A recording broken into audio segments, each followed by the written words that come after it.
TV KPM.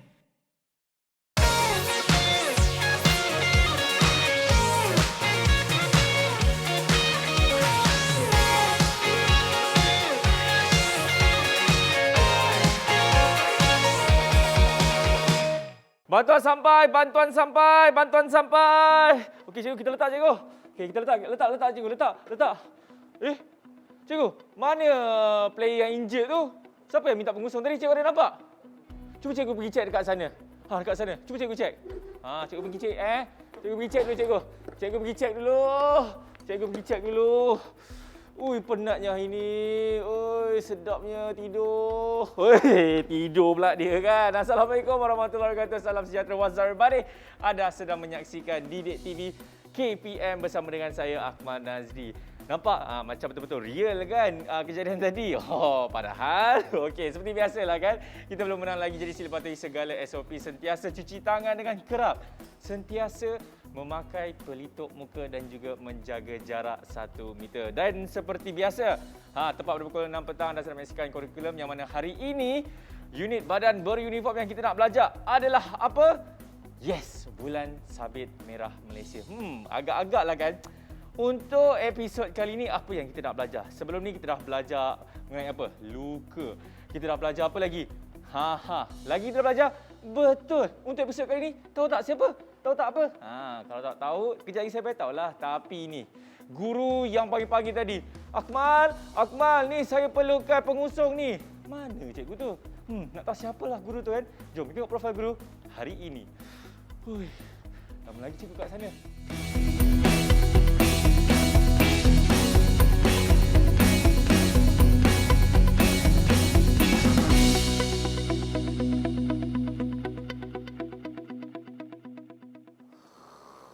Siapa ni? Oi, Akmal. Amboi. Oh my God. Akmal. Oh, Akmal. Jangan kacau lah. Orang tengah tidur ni. Kita nak bersiaran lah, Akmal. Dah start ke cikgu? Dah nak mula dah. Mana cikgu? Jom. Cikgu kat mana? Belakang, Akmal. Belakang? Tak ada pun cikgu. Oh, di atas. Oh, sudah sampai. Okey. Jatuh saya punya iPad cikgu. Inilah dia Cikgu Morgan. Yeah. Cikgu, saya boleh berlakon tak kat situ tadi? Pelakon terbaik. Pelakon terbaik. Okey cikgu, seperti biasa kita nak mulakan bagi badan uniform Bulan Sabit Merah Malaysia ini, kita nak tahu mengenai sejarahnya. Kalau sebelum ini kita dah tahu pengasasnya siapa dan juga ada bukunya. Dan untuk kali ini, apa info sejarah yang cikgu nak kongsikan kepada kami semua? Silakan cikgu. Akmal, saya tahu Akmal sudah buat research. Okay. So, hari ini saya nak cerita dengan audiens, murid-murid dan juga untuk Akmal, buku yang dikarang oleh Sir John Henry Dunant. Oh, okey. Boleh. Buku itu dikarang oleh Sir John Henry Dunant. Sekembalinya beliau setelah melawat dan merasai keadaan medan perang di Salvarino pada tahun 1859. Okey. Perkampungan Salvarino, saya dah cerita, dia berada di lokasinya antara Switzerland dan Itali. Sempadan. Okey. Selepas pertempuran, Sir Henry Dunant telah mengarang buku itu dan buku itu terbahagi kepada 3 bahagian utama. Ya, pada 3 bahagian cikgu. 3 bahagian ya? 3 bahagian. 3 bahagian utama. Okey. Nombor 1, dalam buku berkenaan, John Henry Dunant menceritakan perihal peperangan. Okey. Siapa terlibat? Kenapa berlaku? Bila berlaku? Bilangan askar yang terlibat? Berapa orang cedera? Perihal peperangan. Okey. Yang keduanya pula, suasana medan perang selepas perang. Cuba bayangkan kesengsaraan, kesakitan, kematian. Cuba bayangkan. Bahagian ketiga pula, Sir Henry Dunant memberi cadangan, penambahbaikan. bagaimana kita nak mengelakkan perang. Apa patut buat? Wujudkan sukarelawan. Sebelum perang. Sediakan payung sebelum hujan. Ya. Okey? Dan juga membuat perjanjian-perjanjian antarabangsa. Mewujudkan perjanjian. Itulah hasrat buku ini dikarang. Itu dia serba sedikit mengenai info sejarah Bulan Sabit Merah Malaysia. Dan cikgu, hari ini kita nak belajar apa? Adakah luka kita dah belajar? Sebelum ini kita dah belajar apa? Dislocation. Dislocation. Kecederaan pada sendi dan otot. Hari ini kita nak belajar apa, cikgu? Hari ini kita nak belajar renjatan. Oh, ini yang elektrik tu ke, cikgu? Bukan. Akmal, selalu orang akan confuse.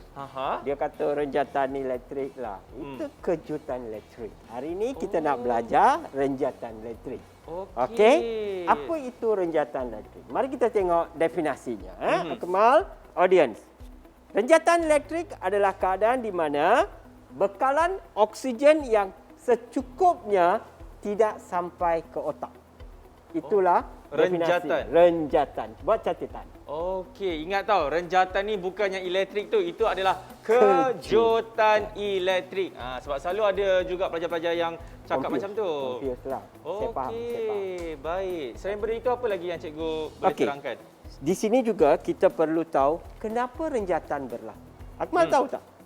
Saya tak tahu, tapi bila cikgu cakap apabila oksigen tidak sampai ke otak, banyak akan ada perkara-perkara yang tidak berfungsi lah dalam badan kita kan? Itu betul. Tapi mari kita tengok punca berlakunya renjatan, Akmal. Okey, punca nombor 1 ialah kehilangan darah yang banyak. Body kita ada berapa liter darah? 5 hingga 6 liter.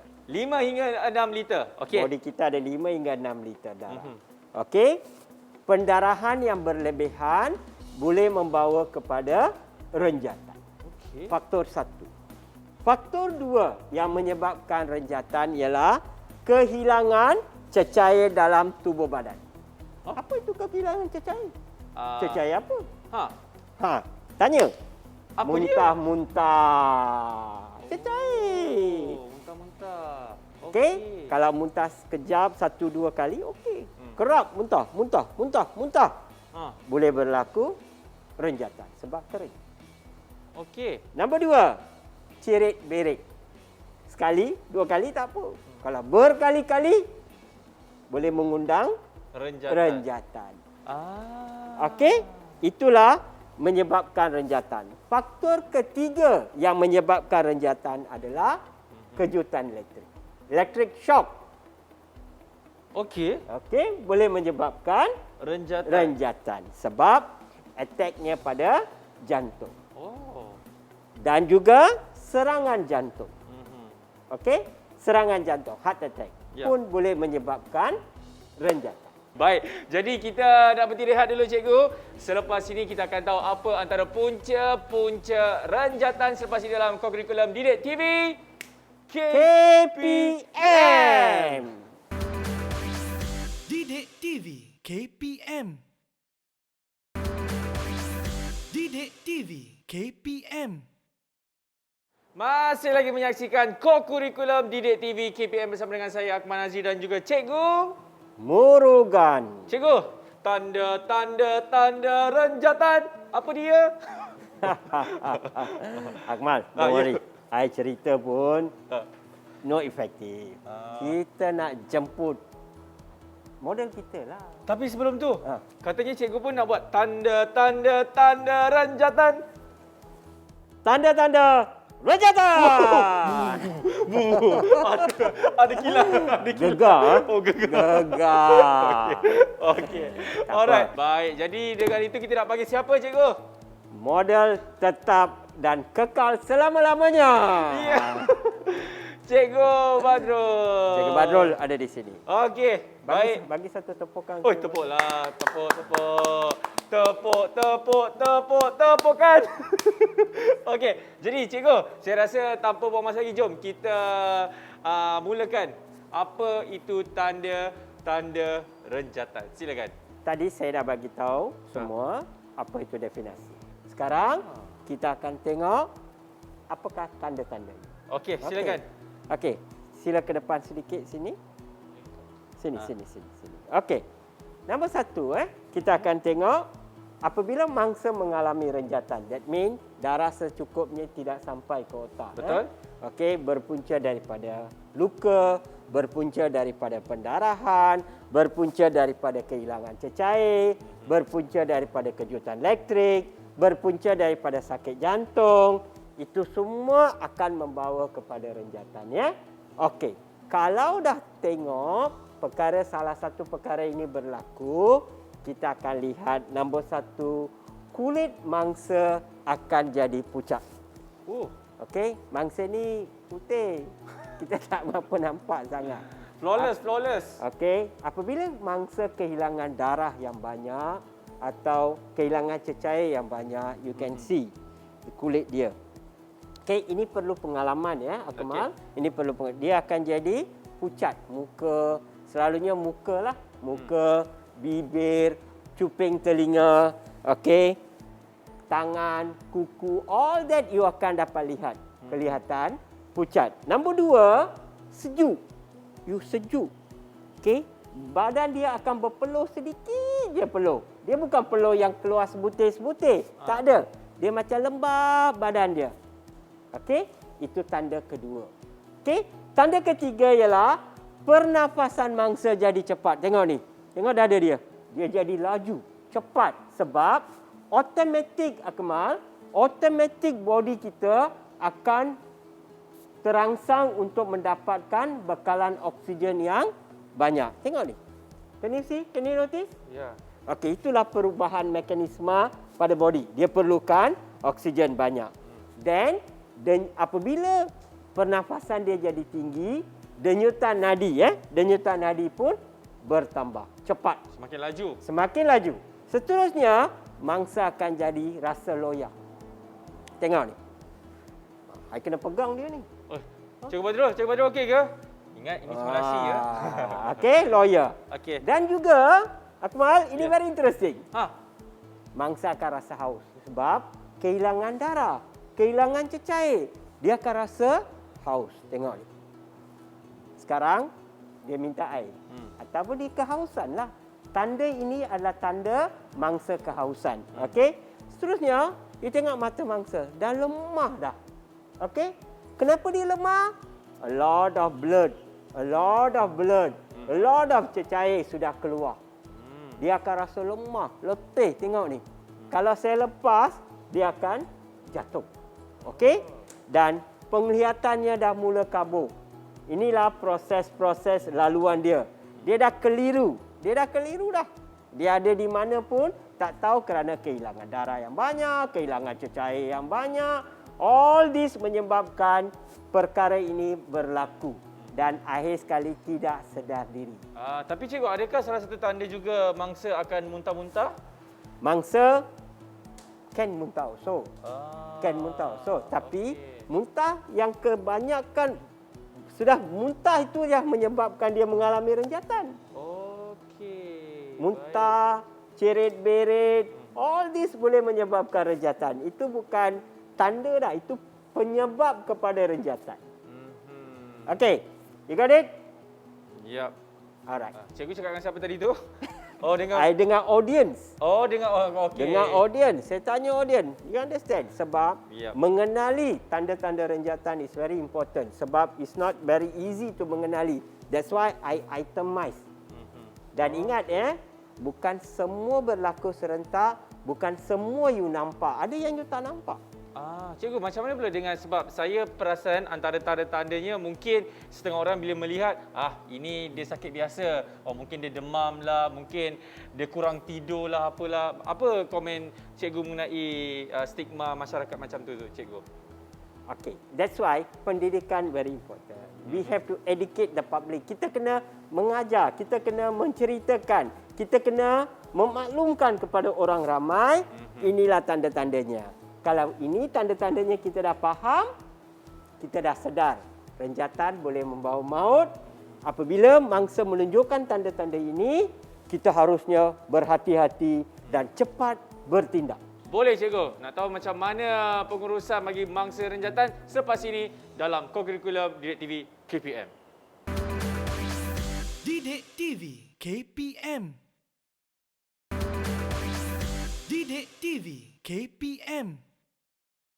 Okey, masih lagi menyaksikan kokurikulum Didik TV KPM. Alright, bersama dengan saya Akmal Nazri dan juga Cikgu Murugan. Tadi kita dah belajar mengenai renjatan cikgu kan? Ya. Apa antara punca-puncanya, apa antara tanda-tandanya. Dan sekarang ini cikgu, ini Mangsa dah ada situ kan? ini kenapa tiba-tiba dia terbaring kat situ cikgu? Kita nak buat apa sekarang ni? Tadi kan Akmal sudah lupa ke? Dia sudah tak sedar diri. Okey. Masa kita belajar tanda-tanda renjatan, mangsa sudah tak sedar diri. Ya. So kita baringkan mangsa di stretcher. Tapi kan cikgu, tak sedar diri dengan tidur ada perbezaan ya. Oh, jauh beza. Saya betul siap-siap lah. Tak sedar diri dengan tidur ada perbezaan tau. Okey, jadi cikgu, tanpa membuang masa lagi, jom kita ke depan boleh? Okey, Akmal, tadi. Yap. Tidur ya. Tak sedar diri ya. Okey. Tengok cikgu. Kita tengok sekarang. Okey. Alright. Nombor 1, kita dah baringkan mangsa. Betul. Okey, mangsa dah baring. Ya. Okey. Dalam proses di rumah, kita akan buat pengurusan renjatan ni dalam sekelip mata saja. Tetapi ini kita nak belajar. Yap. So saya akan ambil masa. Okey, so that pelajar di rumah, audience, Akmal sendiri faham. I tak boleh buat laju. I want to show to you bagaimana kita mengurus dengan cara yang baik. Perkara 1, baringkan. Okey. Dah, steady dah. Betul. Okey. Kalau rumah tak ada stretcher, memang tak ada stretcher lah. Baring di atas lantai, baring di atas kain, boleh. Okey, apa yang ada. Kebetulan di studio ada stretcher, kita baringkan stretcher. Okey. Okey. Number 2, periksa A dan B. Okey, saya akan dongakkan kepala, membuka salur pernafasan. Tengok Akmal Dua jari di dagu, tapak tangan di dahi, tolak maksimum. Tolak maksimum. Jangan takut, dia tak akan putus. Tolak maksimum. Saya buka head tilt, chin lift. Saya ulang, head tilt, chin lift. Saya tekan dahi, tolak dagu macam ni. Tekan dahi, tolak dagu macam ni. Supaya salur pernafasan sudah dibuka dan bekalan oksigen boleh masuk dengan mudah tanpa sebarang halangan. Okey? Sudah. Sekarang saya cek dengan menggunakan telinga saya. Okey. Okey? Baik. Dengar, rasa dan lihat. Lihat. Saya letak cuping telinga di antara mulut dengan hidung. Okey? Selama 10 saat. Mata saya perhatikan dada mangsa. Kiraan bermula 1, 2, 3, 4, 5, 6, 7, 8, 9, 10. Okey. Dia kalau mangsa bernafas, kita boleh rasa sini. Daripada mulut dia ada kelembapan, hidung dia boleh kita dengar. Okey, Betul. itulah dengar, rasa dan lihat. Ya, Dan kalau- mata saya boleh perhatikan dadanya naik, turun, naik, turun. So mangsa ini Akmal, sedar ke tak sedar? Dia sedar. Ada denyutan? Ada cikgu. Ada. Akmal, Yap. saya dah kata apa? Kalau renjatan, mangsa mengalami kekurangan darah beroksigen di otak, betul? Tak, betul. Sekarang kita nak tinggikan kaki mangsa supaya bekalan darah di bahagian bawah turun ke otak. Tinggikan kaki. kaki mangsa. Okey. Okey. Ada kotak dekat sini cikgu. Okey. Perlahan-lahan tinggikan kaki. Boleh cikgu? Nanti saya bantu Akmal. Okey. Okey. Okey. Alright. Perlahan-lahan Okey. Okey. Okey. Di rumah apa yang ada? Ada bantal, ada kain selimut. Apa yang ada? Okey. Langkah seterusnya ialah tenangkan dan memberi keyakinan pada mangsa. Sebab dia sedar kan? Ya. Okey, dia kata, pegang. Jangan fikir apa-apa. Kita akan bawa you, hantar you ke hospital. Relax. Macam tu bahasa dia. Sabar bang. Sabar bang. Sabar. Ayu dah tak nak dekat abang dah. Tak apa bang. Macam tu cikgu Yes. Tapi positif Ya. Oh, yang positif, yang positif. Jangan cerita yang negatif. Ya, Ayu siapa bang? Okey. Okey, next. Kita longgarkan pakaian. Longgarkan pakaian. Sebab kadang-kadang mangsa memakai pakaian yang ketat. Oh. So, laluan Pernafasan. darah tu tersekat. Cuba buka button dia yang ni ketat ni. Okey. Cuba buka. Baik. Kita buka. Okey, kita buka. Button je Okey. longgarkan saja. Okey. Cikgu, yang ni oh, ni bukan button. Oh, sorry. Saya itu button. Okey. Apa dia ni? Hah? Tak ada. Kita kan kat padang pasir, mana ada air. Hah? Mangsa minta air. Cikgu, saya pergi ambil. Apa? Hah? Tak boleh. Tadi kan saya dah sebut. Oh. Tanda-tanda renjatan memang kehausan. Ya. Tapi kita tak boleh bagi air. Tapi kesian dia, cikgu. Tak boleh. Macam mana dia teriak ke, dia menangis ke, jangan bagi makanan, jangan bagi minuman. Sebab makanan dan minuman yang kita bakal bagi dalam keadaan renjatan boleh tersangkut di sini dan membawa maut kepada ancaman kepada mangsa. Kita nak hantar ke hospital nanti. Ni kita nak hantar ke hospital? Dah panggil ambulans ke belum? Dah lah, cikgu. Dah telefon? Saya dah telefon. Dia on the way, cikgu. Jadi itu antara ni, cikgu. Cara pengurusan mangsa renjatan. Itu dia. Cara pengurusan mangsa renjatan. Oh, tak adalah susah, cikgu. Senang je.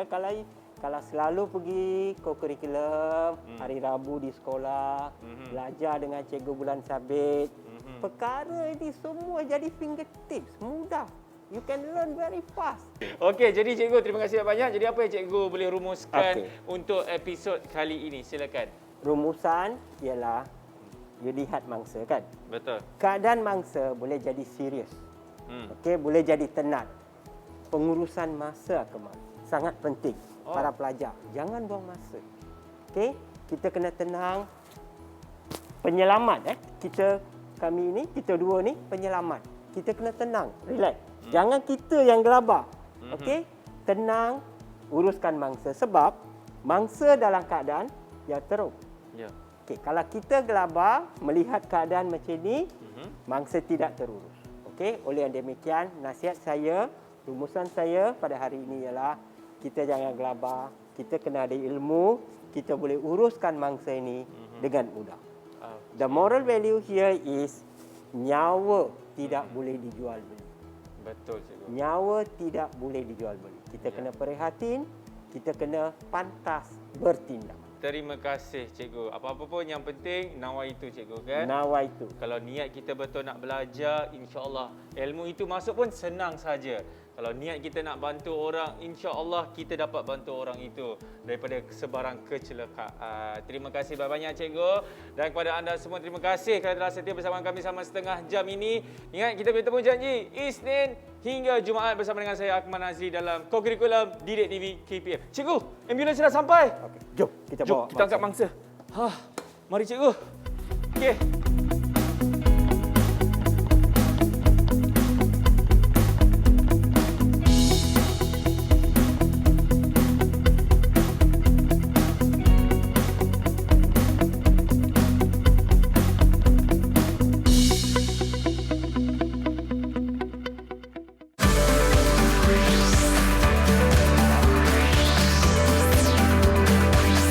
Didik TV KPM